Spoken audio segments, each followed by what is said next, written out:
लेकिन पूरा turn around, आपकी लाइफ का पूरा बदलाव सिर्फ परमेश्वर कर सकता है। A break in prayer, a break in Jesus. आज अगर बदलाव लाना है तो कलीसिया को प्रार्थना करनी होगी। रोना प्रभु को हिला नहीं सकता, विश्वास उसको हिलाता है। बाइबल कहती जब इजरायली लोग प्रार्थना कर रहे थे कि परमेश्वर हमें राजा की गुलामी से छुड़ा, क्योंकि वचन कहता है कि राजा ने उन्हें कठिन कठिन कामों से उनकी जिंदगी को दुखी कर दिया था, बोझ के नीचे उनकी जिंदगी को कर दिया था। और वचन कहता है कि वो परमेश्वर की भविष्यवाणी को याद करने लगे कि प्रभु ने कहा था कि 400 साल के बीतने के बाद मैं अपने लोगों को मिस्र से छुड़ा लूंगा। वो प्रार्थना करने लगे जब 430 साल बीत गए, जब भविष्यवाणी पूरी नहीं हुई, क्योंकि वो नहीं जानते थे कि कोई भी भविष्यवाणी अपने आप पूरी नहीं होती जब तक आप उस भविष्यवाणी के विषय में प्रार्थना नहीं करते या काम नहीं करते। इसलिए नए नियम में लिखा हुआ है कि भविष्यवाणियों को तुच्छ ना जाना जाए, और जो भविष्यवाणी तेरे विषय में की गई हैं उनके अनुसार तू एक अच्छी लड़ाई को लड़े। पौलुस ने अपने बेटे, अपने स्पिरिचुअल संत तिमुथियुस से यह कहा। इसका मतलब भविष्यवाणियां अपने आप पूरी नहीं होती जब तक कि उन भविष्यवाणियों के विषय में लड़ा ना जाए। और हमारी लड़ाई इंसानों से नहीं, किसी पार्टी से नहीं, किसी धर्म से नहीं, बल्कि शैतान से है। और हम परमेश्वर के सामने भी प्रार्थना में लड़ते हैं, जिस तरह याकूब लड़ा था और जीत गया था। तो वचन कहता है कि हमें प्रार्थना करना जरूरी है, और उन भविष्यवाणियों के विषय में जो हमारे लिए की गई हैं उनके लिए भी हमें लड़ना जरूरी है, यानी प्रार्थना में फाइट करना जरूरी है। तो वचन कहता है कि जब वो फंस गए वहां पर, उन्होंने प्रार्थना करनी शुरू की। जब उन्होंने प्रार्थना करनी शुरू की तो परमेश्वर ने अपने दास को भेजा, उन्होंने मूसा को भेजा। और बाइबल कहती है मूसा के वचनों के ऊपर जिन्होंने मन लगाया और यह विश्वास किया कि मूसा अपने आप से नहीं आया है, मूसा परमेश्वर की ओर से आया है, और जो परमेश्वर की ओर से ये वचन कहेगा हम उस वचन के ऊपर यकीन करेंगे और हमारी जिंदगी सेम नहीं रहेगी और हम गुलामी से छुड़ाए जाएंगे। वो गुलामी चाहे बीमारी की हो, वो गुलामी चाहे शैतान की हो, वो गुलामी चाहे मानसिक हो, डिप्रेशन की हो, वो गुलामी किसी भी तरह की हो सकती है आपकी लाइफ में। लेकिन वचन ये कहता है कि जब आप परमेश्वर के वचन को सुनते हैं और फैसला कर लेते हैं कि आज से मैं अपना दिल दिमाग परमेश्वर के वचनों के ऊपर लगाऊंगा, तो वचन कहता है वो गुलामी नहीं रहती। परमेश्वर आपको बंधनों से छुड़ाता है और गुलामी से छुड़ाता है। और उस वचन को जो उसने मूसा को दिया था और लोगों को छुड़ा लिया था, आज मेरा विश्वास है कि परमेश्वर जो वचन आपके लिए देने वाले हैं वो पूरी तरह से आपको और आपके परिवार को छुड़ा लेगा। इस मसीह जिंदगी में क्या सबसे ज्यादा जरूरी है, क्या है सबसे ज्यादा इंपॉर्टेंट हमारी लाइफ में? आज जितने क्रूसेड्स आज तक मैंने किए हैं, मैं one of the most important word मैं आज आप लोगों के लिए लेके आया हूं। कल रात से मैं परमेश्वर की प्रेजेंस में था, अपने परिवार के साथ नहीं था, और प्रभु से कह रहा था कि परमेश्वर तेरा आत्मा मुझ पे जाहिर करे कि तू अपने लोगों से क्या कहना चाहता है। तो वचन कहता है याकूब 5 उसकी 16 से 20 आयत में, इसलिए तुम आपस में एक दूसरे के सामने अपने अपने पापों को मान लो और एक दूसरे के लिए प्रार्थना करो जिससे चंगे हो जाओ। धर्मी जन की प्रार्थना के प्रभाव से बहुत कुछ हो सकता है। एलिया भी तो हमारे समान दुख सुख भोगी मनुष्य था, और उसने गिड़गिड़ाकर प्रार्थना की कि मेह ना बरसे, तो 3.5 साल बारिश यानी मेह नहीं बरसा। फिर उसने प्रार्थना की, आकाश से वर्षा हुई और भूमि फलवंत हुई। हे मेरे भाइयों, यदि तुम में से कोई सत्य के मार्ग से भटक जाए और कोई उसको फेर लाए, तो वह ये जान ले जो किसी भटके हुए पापी को फेर लाएगा, हर एक प्राणी को उस प्राणी को वो मृत्यु से बचाएगा और उसके पापों के ऊपर वो पर्दा डालेगा। सब बोलो आमीन। एक डेविड नाम का व्यक्ति, जिसके अंदर इंडिया को बचाने का बोझ था, जब वो इंडिया में आया तो उसको भाषा नहीं आती थी, लेकिन वो एक बात जानता था कि वचन कहता है कि प्रार्थना के प्रभाव से बहुत कुछ हो सकता है। एलिया भी तो हमारे समान दुख और सुख भोगी मनुष्य था, क्योंकि जिनकी जिंदगियों से मिरेकल्स होते हैं या जिनकी लाइफ में मिरेकल होते हैं, लोगों को लगता है कि शायद ये आसमान से उतरा हुआ पुरुष है कोई, इसलिए इसके जब ये प्रचार करता है या ये प्रार्थना करता है, लंगड़े चलते हैं, शायद ये स्वर्ग से उतरा है। लेकिन वचन ये कहता है, क्या फर्क था एक आम व्यक्ति में और एक एलिया में? एलिया भी तुम्हारे समान दुख सुख भोगी मनुष्य था, यानी उसके जीवन में दुख भी आते थे, उसके जीवन में तुम्हारी तरह सुख भी आते थे। लेकिन बाइबल कहती है कि वो तुम्हारे समान हमारे समान दुख सुख भोगी मनुष्य था। लेकिन जब उसने प्रार्थना की कि मैं ना बरसे, तो मैं नहीं बरसा। अपने पड़ोसी को बोलो, ध्यान से सुन, आज तेरी जिंदगी बदलने वाली है। जब वो परमेश्वर का दास डेविड इंडिया में आया, उसे भाषा नहीं आती थी। उसने कहा कोई बात नहीं, अगर मुझे भाषा नहीं आती तो परमेश्वर तो मेरी प्रार्थना को सुन सकता है। वो कबीले में गया जहां लोग उसके खिलाफ हो गए। वो प्रार्थना करने लगा और उसने अपना जीवन प्रार्थना वाला कर लिया और घुटनों पे आकर रोज घंटों घंटों वो प्रार्थना किया करता था। एक दिन उस कबीले वाले ने सोचा कि ये फॉरेनर हमारे धर्म को बदलने के लिए आया है, जबकि वो ये नहीं जानते थे कि प्रभु यीशु मसीह धर्म को बदलने के लिए नहीं, वो जीवन को बदलने के लिए आए थे। लोगों ने देखा कि ये धर्म बदलने के लिए शायद आया है, तो बहुत से कबीले इकट्ठे होकर उसे मारने के लिए गए। जब उसे मारने के लिए गए, जहां जंगल में वो प्रार्थना कर रहा था, उसके सामने खड़े हो गए और जब उसे मारने लगे तो सांप उन लोगों के सामने आ गए और सांपों ने उन लोगों को इस डेविड को मारने नहीं दिया। डेविड बहुत लंबा समय नहीं जिया, जल्दी खुदा के पास गया, लेकिन उसकी सेवकाई एक प्रार्थना की सेवकाई थी। और हिस्ट्री कहती है कि उस प्रार्थना के कारण जो उसने रोज रोज परमेश्वर के सामने की, परमेश्वर ने उस कबीले के ऊपर दया की और एक बड़ी बेदारी दी। आज वो सब लोग परमेश्वर में हैं, मसीह में हैं, सच्चाई को जान चुके हैं। जॉन हाइडी नाम का इंसान, जिसे जॉन हाइडी ऑफ इंडिया कहते हैं, जबकि वो इंडियन नहीं था, वो एक अमेरिकन इंसान था। और उसके अंदर एक बोझ पैदा होता है कि मैं जाऊंगा और जो लोग बचे नहीं हुए, जो लोग परमेश्वर में नहीं हैं, जो सच्चाई नहीं जानते, मैं जाऊंगा और उन लोगों को बचाऊंगा। लेकिन उसने प्रार्थना करनी शुरू की। रोज वो 14-14 घंटे वो प्रार्थना करता था।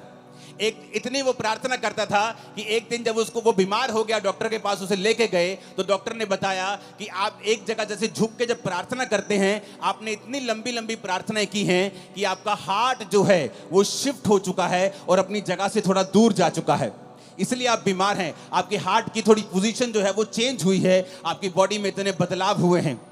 लेकिन डॉक्टरों के कहने के बावजूद भी वो प्रार्थना करता रहा, रोज प्रार्थना करता रहा, अपने घुटनों के ऊपर प्रार्थना करता रहा। और एक समय ऐसा आया कि परमेश्वर ने जिस इलाके में उसको भेजा था, उस इलाके में एक बेदारी शुरू हुई। लाखों लाखों करोड़ों लोग परमेश्वर में आने शुरू हुए। जब आज आप उन इलाकों में जाकर देखेंगे तो 100%, 90% लोग मसीह में आ चुके हैं और परमेश्वर को ग्रहण कर चुके हैं।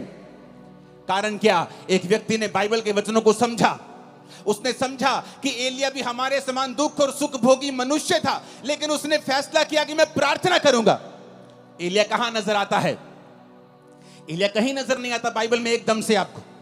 वो कहीं ऐसा नहीं है कि बाइबल में जब पहला राजा की पुस्तक शुरू होती है, दाऊद का जिक्र होता है, दाऊद के बाद पहले शाऊल राजा बनता है, उसके बाद दाऊद राजा बनता है, फिर सुलेमान राजा बनता है, सुलेमान के बाद उसके बेटे राजा बनते हैं, उसके पोते पड़पोते राजा बनते हैं, परमेश्वर में खड़े नहीं रहते, वो गिर जाते हैं। तब तक भी एलिया का जिक्र नहीं आता। लेकिन जब बाइबल कहती है पहला राजा 17 में जब एलिया का जिक्र आता है, पहला राजाओं 17 उसकी 1 से 6, तिशबी एलिया जो गिलाद के परदेशियों में से था, उसने अहाब से कहा। अहाब भी इजराइल का राजा था जिसने इजाबेल से शादी कर ली थी और वो सब कुछ परमेश्वर के वचन के विरोध में कर रहा था और परमेश्वर उससे खुश नहीं था। वचन कहता है कि एलिया एकदम से पहला राजा उस 17 में प्रकट होता है। उससे पहले एलिया की कोई जानकारी नहीं थी। एलिया कोई वीआईपी इंसान नहीं था। एलिया कोई राजाओं के खानदान से नहीं था। एलिया किसी प्रॉफिट्स के खानदान से नहीं था। लेकिन एकदम से वो प्रकट होता है और ये कहते हैं तिशबी एलिया। जैसे हम बोलते हैं वो पहाड़ी आदमी, वो पंजाबी आदमी, वो हरियाणवी आदमी, वो यूपी का भाई, वो बिहारी आदमी, उसी तरह कहते हैं तिशबी एलिया एकदम से प्रकट होता है। इजराइल के परमेश्वर के नाम में शपथ खाकर वो राजा के सामने जाके बोलता है कि राजा मेरे कहे बिना ना तो बारिश आएगी ना तो ओस पड़ेगी। लेकिन उससे पहले वो एक बात और कहता है एक आयत में तिशबी एलिया जो गिलाद के परदेशियों में से था, उसने अहाब से कहा इज़राइल का परमेश्वर यहोवा जिसके सम्मुख में उपस्थित रहता हूं। एलिय्याह कहता मैं आया हूं राजा, उस परमेश्वर के सामने जिसके सामने मैं उपस्थित रहता हूं। ऐसा जन जिसके कहने से आसमान बारिश देना बंद कर गया 3.5 साल। एक ऐसा पुरुष जिसने प्रार्थना की और आसमान खुल गया फिर 3.5 साल बाद। वो पुरुष जो कोई वीआईपी नहीं था, किसी राजाओं के खानदान से नहीं था, किसी प्रॉफिट से खानदान से नहीं था, एक आम आदमी एकदम से। पहला राजाओं 17 में उसका जिक्र होता है कि तिशबी एलिय्याह नाम का एक पर्सन सीधा राजा के सामने जाके हियाव के साथ हौसले के साथ खड़ा होता है और कहता है राजा, उस परमेश्वर की शपथ जिसके सामने मैं उपस्थित रहता हूं। आज कौन लोग बंधनों में हैं? कौन लोग गरीबी के बंधन में हैं, बीमारियों के बंधन में हैं? कौन लोग हैं जिनको शैतान सताता है? ये वो लोग हैं जो परमेश्वर के सामने घुटनों को नहीं टेकते हैं, जो एक दिन तो प्रार्थना करते हैं, दूसरे दिन प्रार्थना करना छोड़ देते हैं, जो एक दिन तो चर्च जाते हैं, उसके बाद दूसरे संडे छुट्टी कर लेते हैं, जिनको ये नहीं मालूम कि आपके पास एक पावरफुल हथियार है, प्रार्थना करने का हथियार। आपके पास अधिकार है, आपके प्रार्थना के प्रभाव से बाइबल कहती है बहुत कुछ हो सकता है।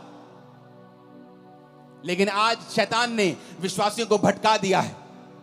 आपका फोन आपकी प्रार्थना का स्थान ले चुका है। आपका व्हाट्सएप, आपकी फेसबुक और इंस्टाग्राम आपकी प्रार्थना का स्थान ले चुका है।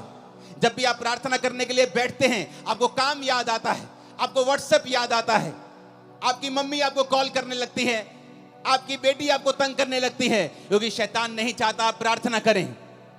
तिशबी एलिय्याह बाइबल कहती है एक आम इंसान था। आप सोचते हैं मैं एक आम इंसान हूं, मैं कैसे अपनी जिंदगी को बदल सकता हूं? मेरा परदादा भी गरीब था, मेरा दादा भी गरीब था, मेरा बाप भी दिहाड़ी करता था, मैं भी गरीब हूं, तो परमेश्वर मुझे कैसे, हमारे परिवार में इतने सालों से चल रहा, कैसे बदल सकता है? लेकिन वचन कहता है एलिय्याह भी तुम्हारे समान दुख और सुख भोगी मनुष्य था, लेकिन जब उसने प्रार्थना की बेना बरसे तो मैं नहीं बरसा, जब उसने प्रार्थना की मैं बरसे तो मैं बरसा। ऊंची आवाज में बोलो हालेलुया। हम प्रार्थना के महत्व को समझते हैं। एक पास्टर प्रार्थना कर रहा था और काम कर रहा था। बहुत साल उसने सेवा की, लेकिन इतने रूहें नहीं बचा पाया। उसको आंखों का रोग हो गया। जब आंखों का रोग हो गया, उसने कहा अब तो मैं सेवा नहीं कर सकता, लेकिन मैं प्रार्थना करूंगा। और उसने प्रार्थना करनी शुरू कर दी। जब उसने प्रार्थना करनी शुरू की, परमेश्वर ने एक पास्टर, 2 पास्टर भाई थे, उनके दिल में डाला कि वो जाएं और उस जगह के ऊपर प्रचार करें। और हिस्ट्री बताती है कि जब उसने प्रार्थना की तो रिवाइवल शुरू हुआ। वो 16-16 घंटे, 14-14 घंटे रोज प्रार्थना करता था। और उस जगह पे जब रिवाइवल आया तो 1 लाख लोग रोज यीशु मसीह को अपना जीवन देने लगे और पूरा इलाका परमेश्वर में आ गया। कारण प्रार्थना। कारण ये नहीं था कि वो दुनिया के बेस्ट बाइबल स्कूल में पढ़े थे या वो दुनिया के सबसे ऊंची यूनिवर्सिटी में पढ़े थे। उन्होंने बाइबल के वचन को समझ लिया था कि जब तू प्रार्थना करेगा मैं रास्तों को खोलूंगा, मांगो तो दिया जाएगा। उन्होंने समझ लिया था कि अगर मेरी जिंदगी में जो कुछ नहीं है, इसका कारण यह है कि हमने प्रार्थना नहीं की। जॉन हैडी, जिसकी वजह से पूरे का पूरा इलाका, पूरे की पूरी स्टेट्स परमेश्वर में है, वो कहता था आज प्रार्थना करने वाले लोग बहुत कम हैं और रोने वाले प्रार्थना में उससे भी कम हैं और आहें भरने वाले प्रार्थना में तो है ही नहीं है। क्योंकि आज हम पवित्र आत्मा को समय नहीं देते कि वो आए और हमारे अंदर से हमको इस्तेमाल करे। आज प्रार्थना का जीवन नहीं है, इसलिए शैतान ये बात जानता है। वो बात जानता है, इसीलिए वो आपकी लाइफ में काम करता है। लेकिन वचन ये कहता है अगर आप इस प्रार्थना की पावर को समझ जाएंगे, अगर आप समझ जाएंगे आपके पास एक अधिकार है और आप परमेश्वर से प्रार्थना कर सकते हैं, जब तक वो उत्तर ना दे तब तक प्रार्थना कर सकते हैं, आपकी लाइफ कभी भी सेम नहीं रहेगी। मेरी लाइफ में जब मसीह में आने के कितने साल बाद भी जब मेरी लाइफ में चंगियाई नहीं थी और मैं सेवकाई में आ चुका था, तो पवित्र आत्मा मुझे एक ही बात बोलता था कि तुझे पवित्रताई में रहना है, क्योंकि पवित्रताई में रहने से तो अपनी जिंदगी का बड़े से बड़ा अटैक खत्म कर सकता है। चाहे वो तेरे शरीर के ऊपर हो, तेरी आत्मा के ऊपर हो, तेरे फाइनेंस के ऊपर हो, तेरी सेवकाई के ऊपर हो। अगर तू पवित्रताई में चलेगा और गंदगी नहीं करेगा, व्यभिचार नहीं करेगा, चोरियां नहीं करेगा, तो परमेश्वर तेरी जिंदगी से बड़े बड़े बंधनों को तोड़ देगा। और दूसरा, पवित्र आत्मा ने कहा अगर तू प्रार्थना करेगा, ये टीम जो मेरे पीछे खड़ी है उनमें से कुछ लोग 20 साल से मेरे साथ हैं। ये लोग जानते हैं किस तरह से जब 2014, 13, 12 की बात है, मैं अपने प्रार्थना रूम में जब ये भी मेरे साथ होते थे, जब प्रार्थना करने के लिए बैठते थे तो रोज 6 घंटे 5 घंटे इनके साथ अकेले मैं प्रार्थना करता था। इनके बाद उठ के फिर मैं अपने रूम में प्रार्थना करता था, उसके बाद रात को प्रार्थना करता था। मेरा सारा दिन प्रार्थना में बीतता था और मैं खुद नहीं जानता था कि मैं इतनी प्रार्थना कर रहा हूं, क्या परमेश्वर मुझे उत्तर देगा। लेकिन वचन कहता है उसमें की गई मेहनत कभी व्यर्थ नहीं जाती। वो आपकी प्रार्थनाओं को सुनता है। जो प्रार्थना आपने 10 साल पहले भी की हैं, प्रभु उनको भी सुनता है। और वचन कहता है कि वो अपने खोजने वालों को प्रतिफल देता है। यानी कि जब आप प्रार्थना करते रहते हैं और उसके साथ परमेश्वर को खोजना नहीं छोड़ते, आप चर्च नहीं छोड़ते, आप फास्टिंग नहीं छोड़ते, बाइबल पढ़ना नहीं छोड़ते, आप संगति नहीं छोड़ते, तो परमेश्वर सारी प्रार्थनाओं का उत्तर देता है। मेरे जीवन में भी ऐसा ही हुआ। जो मेहनत मैं करता गया, जो प्रार्थना मैं करता गया, एक समय आया मसीह में आने के 10 साल बाद परमेश्वर सारी प्रार्थनाओं का उत्तर देने लगा और आज मेरे जीवन में सारी प्रार्थना के उत्तर आ चुके हैं। लेकिन आज भी थोड़े दिन पहले की बात है, जब मैं अपने प्रार्थना के रूम में गया, मैं आपको एक टेस्टिमनी दूंगा, उससे पहले एक वचन हम और पढ़ेंगे। प्रेरितों के काम 3 उसकी 1 से 8 आयत में लिखा है, पतरस और यूहन्ना तीसरे पहर प्रार्थना के समय चर्च में जा रहे थे और लोग एक जन्म के लंगड़े को ला रहे थे, जिसको वो प्रतिदिन मंदिर के उस द्वार पर जो सुंदर कहलाता है बैठा देते थे कि वो चर्च में जाने आने वाले उसे भीख मांगे। उस भिखारी ने पतरस और यूहन्ना को चर्च में जाते देखा और उससे भीख मांगी। पतरस ने यूहन्ना के साथ उसकी ओर ध्यान से देखकर कहा, हमारी ओर देख। और वह कुछ पाने की आशा से उनकी ओर ताकने लगा। तो पतरस ने कहा, चांदी और सोना तो मेरे पास नहीं है, परंतु जो मेरे पास है वह तुम्हें देता हूं। यीशु मसीह नासरी के नाम से चल फिर। उसने दाहिना हाथ पकड़कर उसे उठाया। उसके पांव और टखनों में तुरंत बल आया। वो उछलकर खड़ा हो गया, चलने फिरने लगा, चलता कूदता प्रभु की स्तुति करता हुआ उस चर्च में गया। वचन कहता है आज बहुत से लोग चाहते हैं कि उनकी मिनिस्ट्रीज में लंगड़े चलें, उनकी जिंदगियों से भी बड़े बड़े काम हों, जब वो प्रचार करें उनकी मिनिस्ट्री से भी बड़े बड़े काम हों। लेकिन अगर आप ध्यान से बाइबल पढ़ेंगे तो पतरस और यूहन्ना उस समय लंगड़ा चलाने के लिए या हीलिंग करने के लिए चर्च में नहीं आ रहे थे। वचन कहता है वो प्रार्थना करने के लिए चर्च में जा रहे थे। उनके लिए प्रार्थना इतनी इंपॉर्टेंट थी कि वो घर बैठ के प्रार्थना नहीं करना चाहते थे। वो ऐसे ही उठे कि तीसरा पहर है, चलो प्रार्थना करने के लिए वो घर से निकलते थे। प्रार्थना करने का एक इंपॉर्टेंस, एक महत्वता, एक बड़ा स्थान उनकी लाइफ में था। आज लोग कैसे प्रार्थना करते हैं? मोबाइल ऑन करके, टीवी ऑन करके, बच्चों के साथ कुकर के ऊपर दाल चढ़ा के, राजमा चढ़ा के, और साथ साथ में देखते भी रहेंगे कितनी सीटी हो गई। जैसी आपकी प्रार्थना है फिर वैसा ही रिजल्ट है। टूटी हुई प्रार्थना, बिना फोकस की प्रार्थना और टूटी हुई जिंदगी और टूटा हुआ रिजल्ट, चाहे वो सेवकाई में हो चाहे वो लाइफ में हो। इधर वो जा रहे हैं, कहां? चलो आओ चर्च में चले, तीसरे में प्रार्थना करने के लिए। कहां है? चलो 5 किलोमीटर, चलो चलते हैं चर्च में प्रार्थना करने के लिए। अरे क्या प्रार्थना करने के लिए इतनी दूर जाना? चलो किसी कमरे में बैठ के थोड़ा सा कर लेते हैं प्रार्थना। इंपॉर्टेंस, महत्वता, प्रार्थना के जीवन को कीमती समझना, उसे स्पेशल समझना। अफ्रीका के जाके हिस्ट्री देखो, जिन पास्टर्स ने उन्हें बदला है वो अपनी जिंदगी में 90-92% अपना पैसा परमेश्वर को देते, सिर्फ 8% रखते थे अपने पास। 14 घंटे रोज प्रार्थना करते थे और बोलते थे कि जिस पास्टर की प्रार्थना 8 घंटे से कम है वो अपने आप को फुल टाइम पास्टर बोलना बंद कर दे। और बोलते थे कि जब हम प्रार्थना नहीं करते थे, जोर जोर से बोलते थे, लोग समझते नहीं थे। जब हम प्रार्थना करके जाते थे तो हम जो भी बोलते थे लोगों के हृदय में जाता था और लोग चेंज होते थे। कारण क्या? प्रार्थना। पतरस और यूहन्ना प्रार्थना करने के लिए जा रहे हैं। कोई लंगड़ा चलाने के लिए नहीं जा रहे, हीलिंग करने के लिए नहीं जा रहे, प्रार्थना करने के लिए जा रहे हैं। और रास्ते में लंगड़ा मिलता है, उनकी ओर देखता है और पैसे की आशा से, कुछ पाने की आशा से देखता है। वो कहता है भाई साहब पैसा तो मेरे पास नहीं है, हाँ चर्च का पड़ा होगा बहुत, लेकिन मेरे पास तो अपना नहीं है पर्सनल, मैं तुझे पैसा तो नहीं दे सकता, लेकिन वो दे सकता हूं जो तुझे सबसे अधिक चाहिए। यीशु मसीह नासरी के नाम से उठ और चल फिर। आप जानते लोगों ने इस मिरेकल के बाद पतरस और यूहन्ना को पकड़ लिया।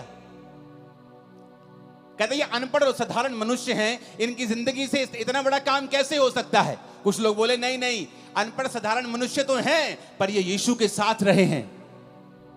यीशु ने उन्हें 3.5 साल प्रार्थना करना सिखाया है, परमेश्वर के संग चलना सिखाया है। और वचन कहता है कि जब वो प्रार्थना करने के लिए चर्च में जा रहे थे तो रास्ते में लंगड़ा चलाया गया। इतना बड़ा मिरेकल हुआ कि पूरा स्थान चेंज हो गया। यरूशलेम में परमेश्वर के नाम का डंका बजने लगा। कारण प्रार्थना। ऊंची आवाज से बोलो प्रार्थना। नहीं, ऊंची आवाज में, सबसे ऊंचा बोलो प्रार्थना। प्रेरितों के काम 16 उसकी 13 से 15 आयत में लिखा है, सब्त के दिन हम नगर के फाटक के बाहर नदी के किनारे ये समझकर गए कि वहां प्रार्थना करने का स्थान होगा, और वहां बैठकर उन स्त्रियों से जो इकट्ठी हुई थी बातें करने लगे।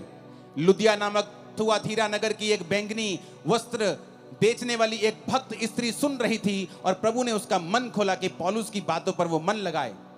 उसने अपने घराने समेत उससे बपतिस्मा लिया और विनती की, यदि तुम मुझे प्रभु की विश्वासनी समझते हो तो चलकर मेरे घर में रहो, और वह उन्हें मना कर ले गई। अब यहां पर क्या होता है, यहां पर पौलुस नगर के फाटक के बाहर इसलिए जा रहा है। पुराने टाइम में नगर में फाटक होते थे, शहर बनाई होती थी या फाटक होते थे, तो वो फाटक के बाहर जाना चाहता था, नगर के बाहर, ताकि वो वहां पर प्रार्थना कर सके। नगर के अंदर भी प्रार्थना वो कर सकता था, लेकिन क्यों आज प्रेरितों के काम वाले मिरेकल्स चर्चिस में नहीं होते हैं? क्योंकि वैसी इंपॉर्टेंस परमेश्वर को चर्चों में नहीं दी जाती है। पास्टर्स की लाइफ में भी वैसी इंपॉर्टेंस प्रार्थना की नहीं रही जैसे प्रेरितों के टाइम में हुआ करती थी। वो प्रार्थना किसी घर में भी कर सकते थे, लेकिन बाइबल कहती शाम को स्पेशल वो उठ के गए नगर से बाहर। तब ऐसा भी नहीं था कि गाड़ियां थी, बड़ी बड़ी गाड़ियां थी कि 10 मिनट लगेंगे, चलो गाड़ी में चलते हैं। चल के जाते थे, गधों पे जाते थे, घोड़ों पे जाते थे लोग। तो वचन कहता है कि वो नगर के फाटक के बाहर नदी के किनारे ये समझ के गए कि यहां कोई प्रार्थना करने का स्थान होगा। आओ हम कहीं अकेले एकांत में, जहां कोई हमें देखे ना, हम बैठकर परमेश्वर के सामने प्रार्थना कर सकें।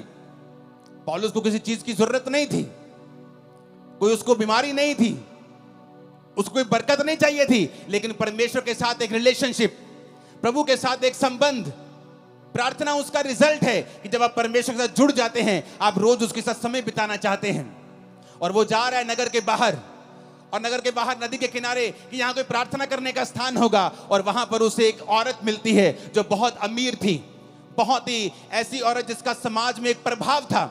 और वो परमेश्वर के वचन जब वो बातें करने लगता है, ये समझ गया कि यहाँ कोई नहीं होगा, लेकिन वहां पे बहुत सी औरतें होती हैं। तो पौलुस प्रचार करने लगता है, और वो औरत भी ध्यान से सुनने लगती है। और जैसे जैसे वो सुनने लगती है, परमेश्वर का आत्मा उसे छूता है, और जब उसको छूता है उसका घराना और वो बपतिस्मा लेने लगते हैं, और बपतिस्मा लेके पौलुस को अपने घर ले जाते हैं। हमें क्या शिक्षा मिलती है यहां से? कि पौलुस भी प्रचार करने के लिए वहां नहीं गया, पौलुस भी प्रार्थना करने के लिए वहां जा रहा था। लेकिन जब वो प्रार्थना करने के लिए वहां जा रहा था तो वहां उसे प्रचार करने का मौका मिला। पतरस भी प्रार्थना करने के लिए चर्च में जा रहा था, लेकिन वहां उसे चंगाई करने का मौका मिला। तो हम क्या देखते हैं? वो सेवकाइयां जिनकी सेवकाइयों से ज्यादा हीलिंग्स होती हैं, और रूहें भी उन्हीं सेवकाइयों में बचती हैं जिन्होंने प्रार्थना को प्रथम स्थान दिया हुआ है, जिनकी जिंदगी में प्रार्थना प्रथम स्थान के ऊपर है। जो लंगड़ा चलाने के लिए प्रार्थना नहीं कर रहे, वो प्रार्थना करने के परमेश्वर के सामने उन्हें जाना है। वो प्रचार करने के लिए बाइबल नहीं पढ़ रहे, वो पढ़ रहे हैं क्योंकि परमेश्वर के साथ उन्हें समय बिताना है। और प्रार्थना करने के लिए नदी के किनारे कहीं बाहर जा रहा है, और परमेश्वर उसे वहां पर मौका देता है कि वो प्रीच करे। यानी रूहें भी प्रार्थना करने का रिजल्ट है, रूहें बचना, और चंगाई भी प्रार्थना करने वाली मिनिस्ट्री का ही रिजल्ट है। आज हम भूल चुके हैं। एज ए बिलीवर हमारा पहला काम है परमेश्वर के सामने रोज जाना और प्रार्थना करना, क्योंकि शैतान कुछ भी करेगा, आपकी प्रार्थना के जीवन को वो खत्म करने की कोशिश करेगा। क्योंकि जिस दिन आपकी प्रार्थना लग गई, प्रार्थना में ब्रेक लग गई, उस दिन जीसस से आपकी ब्रेक लग गई। A break in prayer, a break in Jesus. प्रार्थना में ब्रेक का मतलब है जीसस से ब्रेक लग जाना। शैतान ये बात को जानता है। बाइबल पढ़ के देख लो, जहां जहां प्रार्थना हुई वहां वहां परमेश्वर ने बहुत सी चीजों को बदला है। जिन्होंने प्रार्थना नहीं की वो विष मांगते रह गए हैं। आपका परमेश्वर परमेश्वर है, वो जीनी नहीं है कि आप उस रगड़ेंगे और वो निकलेगा और आप कहेंगे मुझे ये चाहिए। वो परमेश्वर है, उसका वचन कहता है मांगो तो दिया जाएगा, ढूंढो तो तुम पाओगे, खटखटाओ तो तुम्हारे लिए खोला जाएगा। तुमने कंप्लेंट की है अपने पास्टर से, अपने पति की कि ये नशा करता है, अपने बेटे की नशा करता है, लेकिन कभी प्रार्थना नहीं की। हाँ मैंने की है प्रार्थना। कितनी देर? आधा घंटा। एक बार की? अच्छा रोज की? हाँ मैंने 2 महीने की। उसके बाद मैंने प्रार्थना करनी बंद कर दी। मैं चर्च में भी कम जाती हूँ, कभी कभी जाती हूँ बड़ी मीटिंग में, लेकिन मैं पास्टर को रोज फोन करके तंग करती हूँ कि मेरे लिए, मेरे बेटे के लिए प्रार्थना करना। वचन कहता हर एक व्यक्ति अपना बोझ स्वयं उठाएगा। आपका पास्टर आपको वचन देगा, हाँ वो आपके बेटे के लिए प्रार्थना भी करेगा, लेकिन परमेश्वर ने आपकी ड्यूटी लगाई है, तू बच, तेरा घराना बचाया जाएगा। तू कैसे बचेगा, तू कैसे बचेगी अगर तेरी प्रार्थना जीरो है तो? एक आदमी को परमेश्वर ने कहा मैं तुझे इस्तेमाल करूंगा, इस जगह पे, इस नगर में, मैं इस देश में तुझे इस्तेमाल करूंगा। वो चला गया। पवित्र आत्मा ने कहा प्रार्थना करनी पड़ेगी। प्रार्थना करता था रोज, क्योंकि उसको चर्च से पैसा नहीं लेना था, तो वो शाम तक काम करता था, शाम के बाद आता था और प्रार्थना करता था। जब कुछ साल रिजल्ट नहीं आया तो उसने फैसला किया कि अब मैं काम नहीं करूंगा, अब मैं सिर्फ प्रार्थना करूंगा। तो परमेश्वर ने उसका कुछ इंतजाम किया, कुछ रिटायरमेंट का इंतजाम किया, पैसों का इंतजाम किया कि वो 24 घंटे प्रार्थना कर सके, और वो लगातार उस देश के लिए प्रार्थना करने लगा। 7 साल के बाद जब वो लगातार प्रार्थना करने लगा, उस देश में एक लॉ पास हो गया, सारे वेश्या के अड्डे, सारी दारू की दुकानें बंद हो गईं, और देश के 99% लोगों ने परमेश्वर को ग्रहण कर लिया। उसकी इंटरव्यू हुई, लोग उसके पास आके पूछने लगे क्या किया आपने, आपने ऐसा क्या किया कि ये सारे लोग परमेश्वर में आ गए? उसने कहा आओ मैं तुम्हें दिखाता हूं। वो अपने प्रार्थना के कमरे में उन्हें ले गया, और लकड़ी का कालीन था, सॉलिड लकड़ी का, और उसमें घुटनों के निशान पड़े हुए थे। उसने कहा ये मेरा मूल्य है परमेश्वर के सामने, जो मैंने इन लोगों के लिए प्रार्थना की है, और परमेश्वर ने मेरी प्रार्थना को सुना है। आप अकेला प्रचार करेंगे बिना प्रार्थना के, बिना प्रभु की हुजूरी के, लोगों के हृदय कभी छिदेंगे नहीं, वो कभी परमेश्वर को ग्रहण नहीं कर पाएंगे, कभी परमेश्वर के वचन को समझ नहीं पाएंगे। आपको पवित्र आत्मा की फायर और ताकत चाहिए आपके प्रचार के पीछे, कि वो लोगों के हृदयों में जाए, और वो आज से वायदा करके जाए कि परमेश्वर आज से कुछ भी हो जाए, मैं रोज प्रार्थना करूंगा, घंटों घंटों प्रार्थना करूंगा, तेरी हजूरी में आऊंगा, और मैं आपको वायदा करता हूं अगले कुछ महीनों और सालों के अंदर अंदर वो आपको छुड़ाएगा और सबसे ऊंचे स्थान के ऊपर लेके जाएगा। वो आपकी बेइज्जती को पूरी लाइफ के लिए खत्म कर देगा, आपकी लाइफ में नई शुरुआत को वो देगा। आमीन। ऊंचा और खतरनाक वाला चाहिए चर्च। ऊंची आवाज में हालेलुया बोलो 7 बार, जरा ऊंची आवाज में।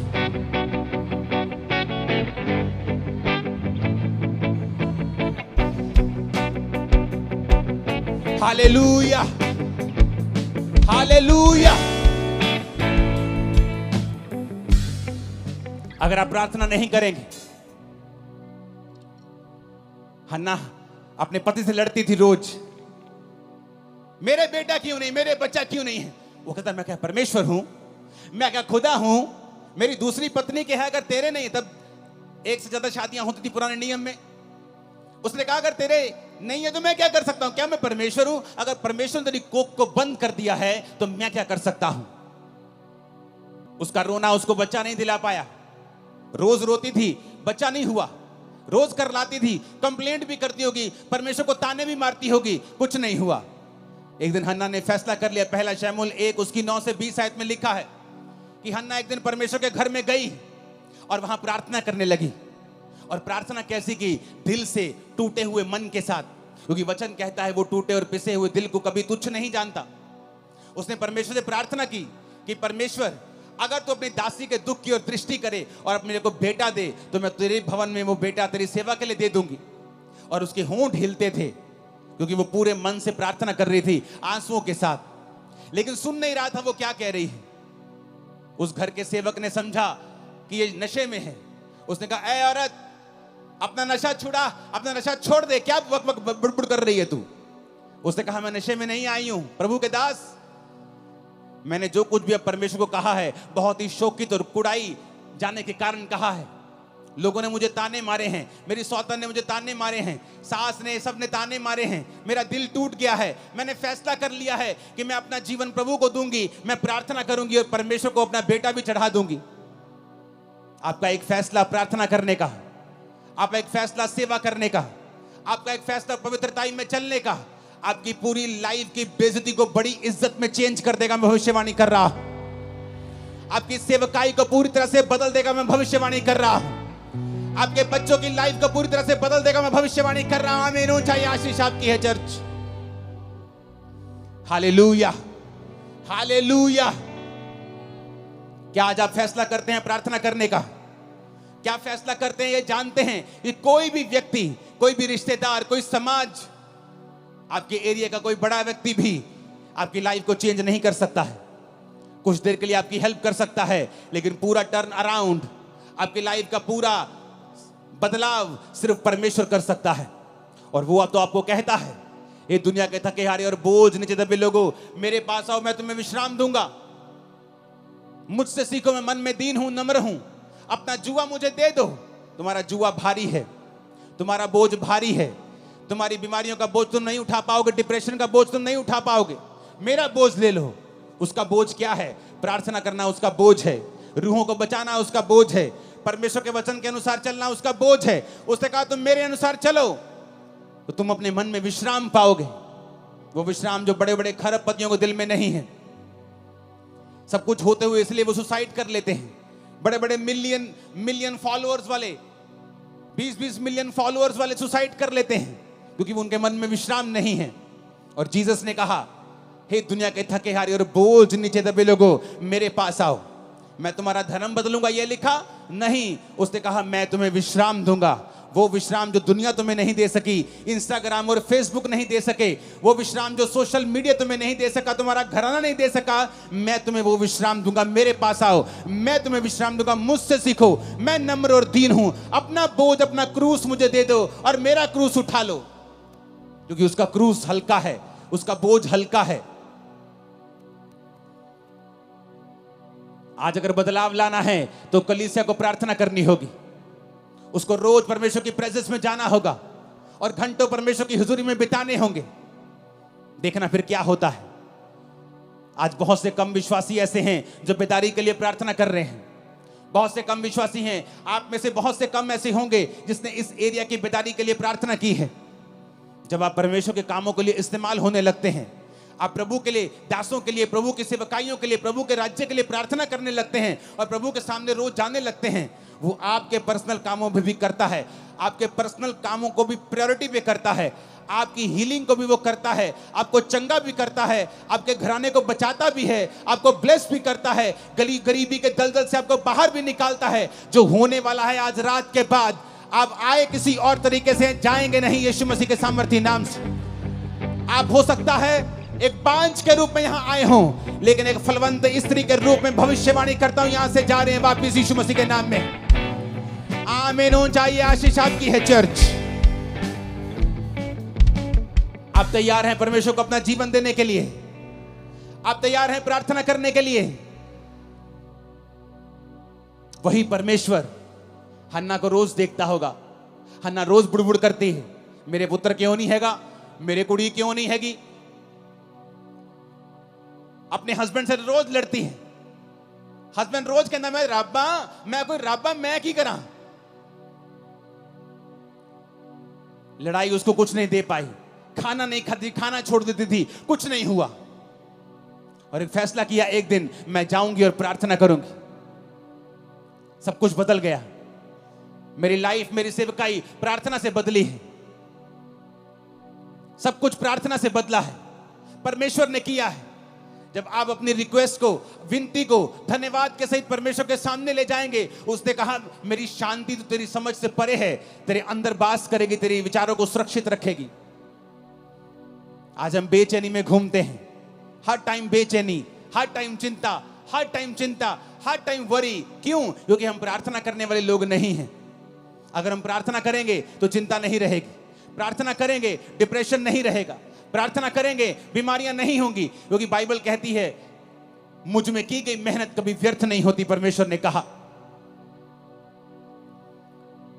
जब मैं परमेश्वर में आया और प्रभु के बारे में मुझे मालूम हुआ, जब पहली प्रार्थना मेरे सिर पर हाथ रख के हुई थी, मैं कंप्यूटर इंजीनियर था, तब पहली प्रार्थना में समझ आ गई थी, क्योंकि मैं सब जगहों पे जा चुका था, सुसाइड करने वाला था, लेकिन ये बीमारियां और ये डिप्रेशन, नशे मुझे छोड़ के नहीं जा रहे थे। जिस दिन पहली प्रार्थना में समझ आ गई थी कि मेरे जीवन में सचमुच परमेश्वर बड़े काम कर सकता है, जो पहला करंट मुझे प्रार्थना का लगा था, उससे मुझे समझ आ गई थी, लेकिन मैं हील नहीं हुआ, चंगा नहीं हुआ। और एक दिन पवित्र आत्मा ने मुझसे कहा वचन के जरिए, क्योंकि वचन मुझे पढ़ना पड़ता था, नहीं तो मेंटली अपसेट के अटैक होते थे मुझे, तो बाइबल पढ़ने से मेरे वो ठीक हो जाते थे। तो बाइबल पढ़ते पढ़ते वचन आया, हे मेरे प्रिय भाइयों, हियाव बांधो, दृढ़ रहो, क्योंकि तुम जानते हो मसीह में की गई मेहनत कभी व्यर्थ नहीं जाती। यहां लगा यह वचन दिल में, रेमा बन गया, मेहनत करनी शुरू की, 40 रोजे रखे, साल में 1 बार, 2 बार, 3 बार, 4 बार, 5 बार, 5वीं बार या 6ठी बार रोजे थे तो परमेश्वर ने मुझे छुआ और 2005 में उस डिप्रेशन से पूरी तरह आजाद कर दिया। आज 25 हो चुका, 20 साल से मैं पूरी तरह से आजाद हूं, नशे से, डिप्रेशन से। कारण क्या? प्रार्थना, जो परमेश्वर ने हमें अधिकार दिए हैं। आपने कंप्लेंट अपने पास्टर को की है कि आपने रोज प्रार्थना की है? आपने 2 महीने करके बंद कर दी, आपने लगातार प्रार्थना नहीं की। आपको वचन के ऊपर खड़े होना होगा जब अगर आप चाहते हैं रिजल्ट आए तो। संविधान में लिखा है अगर रजिस्ट्री आपके मकान की आपके नाम पर है तो कोई उस पर कब्जा नहीं कर सकता, लेकिन लोग कब्जा फिर भी कर लेते हैं। फिर आप क्या करते हैं? रोते हैं। क्या रोने से घर छूट जाएगा? आप लड़ेंगे, वो गैर कानूनी है। क्या करेंगे? आप केस करेंगे, कोर्ट में जाएंगे, संविधान के मुताबिक बताएंगे जज को संविधान में ये लिखा है और ये लॉ के मुताबिक ये मेरा मकान है। लेकिन आपको ये भूल गया कि बाइबल आपका संविधान है। शैतान ने आपकी सेहतों के ऊपर कब्जा किया हुआ है, आपके बच्चों को नशों में लगाया हुआ है, उसने आपके घराने पे, आपके फाइनेंस पे कब्जा किया हुआ है। आप सिर्फ रोते हैं, रोने से कुछ नहीं होगा। कंप्लेंट करते हैं, उससे भी कुछ नहीं होगा। आपको परमेश्वर के सामने जाना होगा, घुटने टेकने होंगे, हाथों को उठाना होगा, स्वर के परमेश्वर की ओर दुहाई देनी होगी और वो खोल देगा आसमान।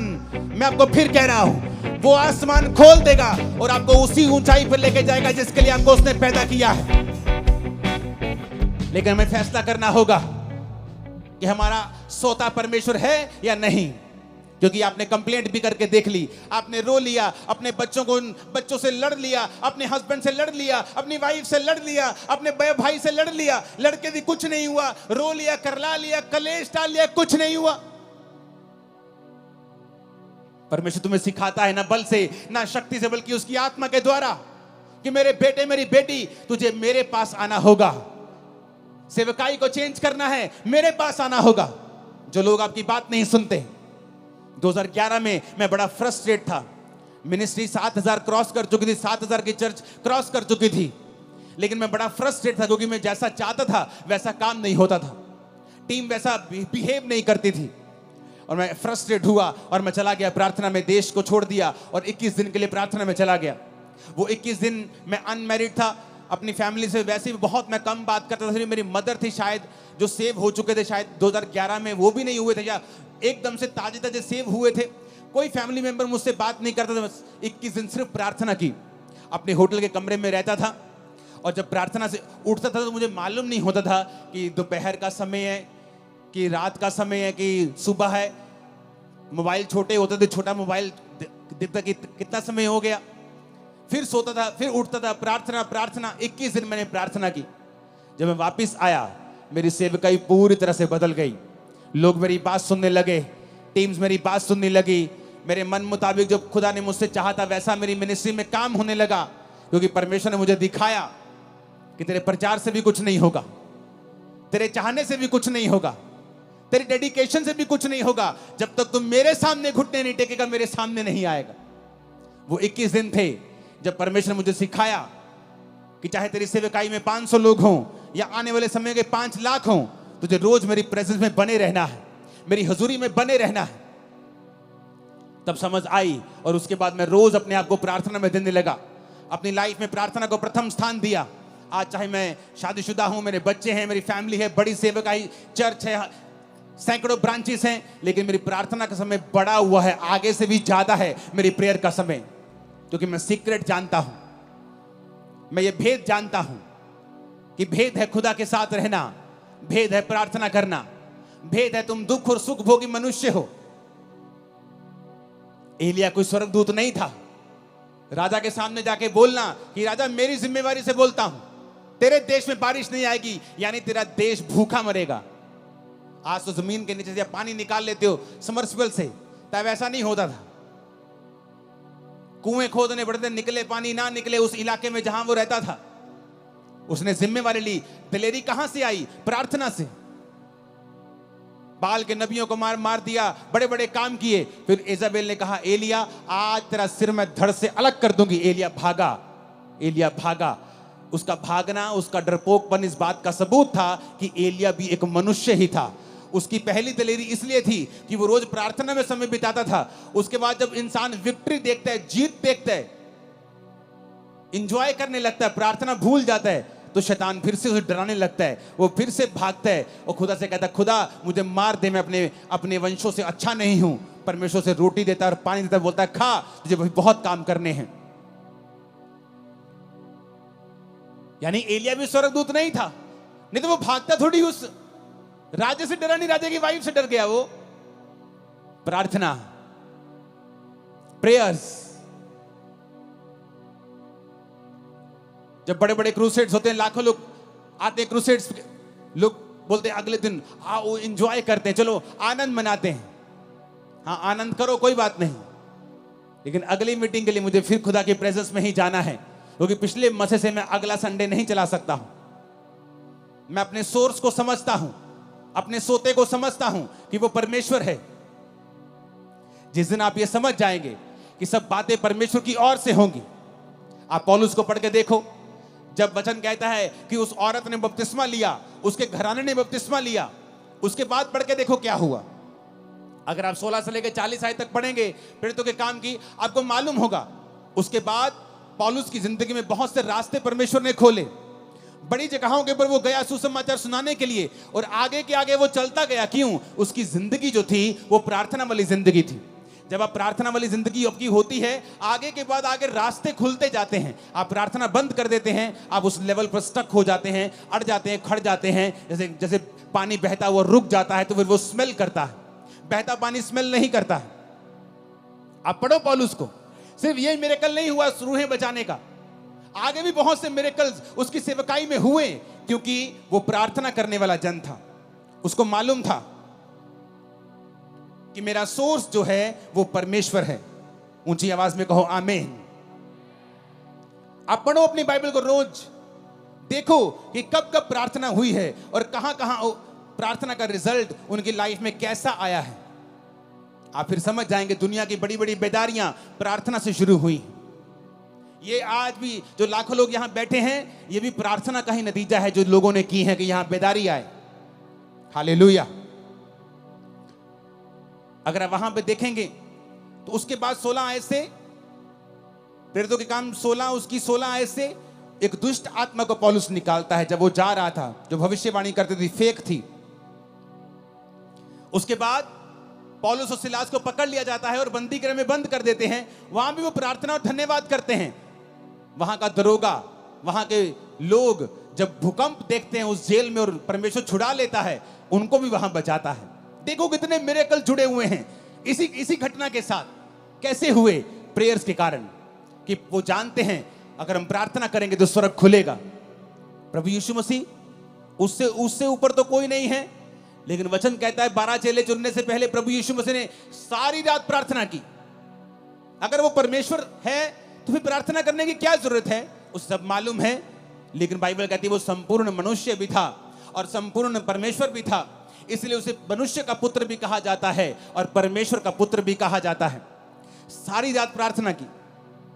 कल आपकी बेटी का रिश्ता होने जा रहा है। आज रात को आप क्या कर रहे हैं? आप टीवी देख रहे हैं। कल आपने बड़े इंपॉर्टेंट काम के लिए जाना है। आज रात आप क्या कर रहे हैं? आप व्हाट्सएप पे हैं, आप इंस्टाग्राम पे रील्स देख रहे हैं। जिसकी तो रील्स देख रहे हैं उसको तो पैसे मिल रहे हैं, जिसको तो यूट्यूब पे आप फॉलो कर रहे हैं उसको तो पैसा मिल रहा है। आपको क्या मिल रहा है? इतने वेले मत बनो कि तुम अपने वैल्यू को, अपने टाइम की वैल्यू को पहचान ना सको। जो आज दुनिया में जिन्होंने कुछ किया है, उनके 4 हाथ और 2 दिमाग और 4 आंखें नहीं है। हमारी तरह 2 आंखें और 2 हाथ और 1 दिमाग ही है। अपने समय का सदुपयोग करो, उसे परमेश्वर में इन्वेस्ट करो, लगाओ उसे परमेश्वर में, और आप अच्छा समय काटने वाले हैं। मैं भविष्यवाणी करके जा रहा हूं, अच्छा समय मुकेरिया चर्च आप काटने वाले हैं। आमीन ऊंचा चाहिए। हालेलुया। पढ़ो बाइबल, देखो क्या हुआ है प्रार्थनाओं के बाद। आप ध्यान से बाइबल पढ़ेंगे, इस स्थिति से पढ़ेंगे कि मैं पढ़ना चाहता हूं, मैं देखना चाहता हूं क्या हुआ है प्रार्थना करने के बाद। कितने बदलाव आए हैं सेवकाइयों में, पर्सनल लाइफ में, मैरिड लाइफ में, बच्चों की जिंदगी में, फाइनेंशियल लाइफ में, सोशल लाइफ में। बहुत से बदलाव आप देखेंगे जिस दिन आप प्रार्थना करने का मन बना लेंगे। मैं करता जी, मैं नहीं करता जी प्रेयर, मेरी वाइफ बहुत करती प्रेयर। और वचन क्या कहता है कि आदमी को लीड करने के लिए चुना गया है। जब आदमी, घर का आदमी लीड नहीं करेगा, वो घर कहीं नहीं पहुंचेगा। औरत को जो आदमी लीड कर रहा है उसे संभालने का मसा दिया गया है। आज अगर इस सेवकाई में सैकड़ों ब्रांचेस हैं, उन्हें संभालने वाला मैं नहीं हूं, मेरी वाइफ है। स्पिरिचुअल सेवकाई करने वाला, प्रोटोकॉल बनाने वाला, दर्शन दिखाने वाला, आगे लेके जाना है, वो मेरा काम है। प्रभु क्या चाहता है, क्या बनाना है, नया क्या करना है, वो मेरा काम है। लेकिन जिस घर का आदमी प्रार्थना में नहीं होगा, यानी उस घर का अगुआ डेड है, तो फिर जो उस घर में है बस वाइफ वही संभाल के रखेगी। अगर वो उसके पास 200 है तो वो 200 को संभाल के रखेगी, 500 है तो 500 को संभाल के रखेगी, क्योंकि तुमने परमेश्वर से अगुवाई नहीं पाई है कि तुम आगे बढ़ सको। तुम आगे बढ़ोगे, तुम्हारी वाइफ उसे संभाल के रखेगी, पर तुम आगे तब बढ़ोगे जब परमेश्वर तुम्हारी आंखें खोलेगा और तुम्हारी अगुवाई करेगा। अब्राहम ने जब हाजिरा को निकाल दिया, इस्माइल को निकाल दिया, तो हाजिरा एक जगह जब रोटी पानी खत्म हो गया तो रोने लगी, और रोने लगी तो परमेश्वर ने कहा हाजिरा मत रो, क्योंकि मैंने उस लड़के की प्रार्थना को सुना है। उसने कहा, उसने ये नहीं कहा हाजिरा तेरे रोने को मैंने देखा है। स्वर्गदूत कहता तेरे को नहीं देखा मैंने, तू रोना परमेश्वर को हिला नहीं सकता। नहीं तो हॉस्पिटल में हर एक मर्द औरत जिसका आज एक लौता बच्चा है, जिसकी माँ बाप आज हॉस्पिटलाइज बेड पे हैं, आईसीयू में, सब रोते और खुदा उनको चंगा कर देता। रोना प्रभु को हिला नहीं सकता है, विश्वास उसको हिलाता है। उसने कहा स्वर्गदूत ने, क्यों रो रही है? मेरे पास पानी नहीं, मेरे पास रोटी नहीं, हम मर जाएंगे। उसने कहा परमेश्वर ने उस लड़के की प्रार्थना को सुना है। क्यों? क्योंकि वो लड़का अब्राहम के साथ रहता था। अब्राहम, उसका बाप, उसको प्रार्थना करनी आती थी अब्राहम को। वो अपने बाप को जानता था, बाप को प्रार्थना करते देखता था, रिजल्ट भी आते थे, वो देखता था। इसलिए जो लोग आज ऐसी चर्चों में जाते हैं जहां प्रार्थना का महत्व है, जो जीवित चर्चिस हैं, उनकी जिंदगियां बदलनी शुरू हो जाती हैं, क्योंकि वो अपने अगुओं को उस तरह से प्रार्थना करते देखते हैं। लेकिन जिन पास्टर्स की खुद प्रेयर नहीं है, आप भी अंधे और आपके लोग भी अंधे, आप भी भटक रहे हो, आपके लोग भी भटक रहे, आप भी दुखी, आपके लोग भी दुखी। तो उस दूत ने कहा परमेश्वर ने तेरे बेटे की प्रार्थना को सुना है, उसके आंसू देखें, उसकी प्रार्थना को सुना है। और पास में एक कुआं दिखाई दिया, उसकी आंखें लिखा खोल दी, यानी चंगाई उसके पास थी। लेकिन जब आंखें बंद होती हैं आपको कुछ नजर नहीं आता है। हल आपके पास ही पड़ा होता है, नजर नहीं आता। सालों साल घर में दबा रहता, नजर नहीं आता। जिस दिन आप यहोवा को पुकारते नजर आता है। आज मैं प्रार्थना करता हूं, यहोवा आपकी आंखों को खोल दे और आपको हल नजर आए यीशु मसीह के सामर्थ्य नाम में। यीशु के नाम में हल नजर आए आपको, यीशु के नाम में। आमीन। ऊंचाई आशीष हमारी है चर्च। आप मेरी बात को समझ रहे कि नहीं? हल नहीं होगा। आपकी आंखों के सामने एक कुआं होगा और आपकी आंखें बंद होंगी। आप कभी कुएं के खब्बे, कभी कभी कुएं के सज्जे, कभी आप सीधा नहीं जा पाएंगे। क्यों? आपकी प्रार्थना जीरो है, आपका परमेश्वर के साथ कोई संबंध नहीं है। अब्राहम ने कहा अपने नौकर को, जा और मेरे बेटे के लिए एक बहू लेके आ। जाके वो प्रार्थना करता है। उसे मालूम था इट इज इम्पॉसिबल कि मैं एक अच्छी लड़की ले जाऊं, इट इज इम्पॉसिबल। प्रार्थना करता है, हे पिता, ऐसी लड़की जो मुझे पिलाए, मेरे ऊंटों को पिलाए, ऐसी लड़की भेज। और परमेश्वर भेजता है। क्यों? प्रेयर। हर ग्रेट आदमी जानता है प्रेयर। उसका राज है, उसका सीक्रेट है। आपकी लाइफ में प्रेयर नहीं है, आपकी लाइफ में कुछ नहीं है। फिर आप टाइडर हो सकते हैं, चर्च के फाइनेंशियल सपोर्टर हो सकते हैं, लेकिन परमेश्वर की निगाह में आपकी बहुत बड़ी वैल्यू नहीं है। अगर आपका फेसबुक अकाउंट आपको प्रार्थना करने से रोक रहा है, यहीं डिलीट करके जाना, खोल लेना जाके 50 दिन बाद जब प्रार्थना सेट हो जाए। खुदा ने कहा ऐसा इंसान जो तुम्हें काना करता है, कहता है तू काना होके परमेश्वर के राज में प्रवेश कर लेना। ऐसा ना हो कि 2 आंखें रख के तू नरक में चला जाए। फेसबुक अकाउंट रखने का कोई प्रॉब्लम नहीं, लेकिन अगर वो प्रार्थना खत्म कर रहा है तो डिलीट कर दो और प्रार्थना में चले जाओ। ऐसी हर चीज को खत्म कर दो। काना होके प्रवेश कर लो, लंगड़ा होके प्रवेश कर लो, एक टांग के साथ लंगड़े होके चले जाओ, लेकिन चले जाओ। जो सही है उसे अपना लो। आज लड़ाई है अपनी फैमिली से, बहू से, सास से, माफ कर दो आज, नहीं तो प्रार्थना नहीं कर पाओगे परमेश्वर के सामने। और लेकिन अगर आज आपने इस वचन को सुन के जो खुदा ने मुझे दिया है, मैं अपने आप से नहीं कह रहा हूं, और आपने प्रार्थना करने का, प्रभु के साथ जीने का मन बना लिया, मैं आपको बता रहा हूं, आपकी इज्जत की जाएगी, आप ऊंचे किए जाएंगे, आप चंगे किए जाएंगे, आप आजाद किए जाएंगे, आप ब्लेस किए जाएंगे यीशु मसीह के सामर्थ्य नाम में। आपकी लाइफ सेम नहीं होगी। आप बड़े देशों में होंगे, बेस्ट जगहों के ऊपर आप होंगे। आपका घराना यीशु मसीह के नाम में आशीषित होगा। आमीन। ऊंचाई आशीष हमारी है चर्च। परमेश्वर के दास के द्वारा टीचिंग्स को सुनने के लिए, अनाउंसमेंट्स और अपडेट्स को जानने के लिए आप हमारे YouTube चैनल को सब्सक्राइब करें और साथ में बेल आइकन को दबाएं, ताकि जब भी कोई नई अपडेट हो तो आप सबसे पहले जान सकें।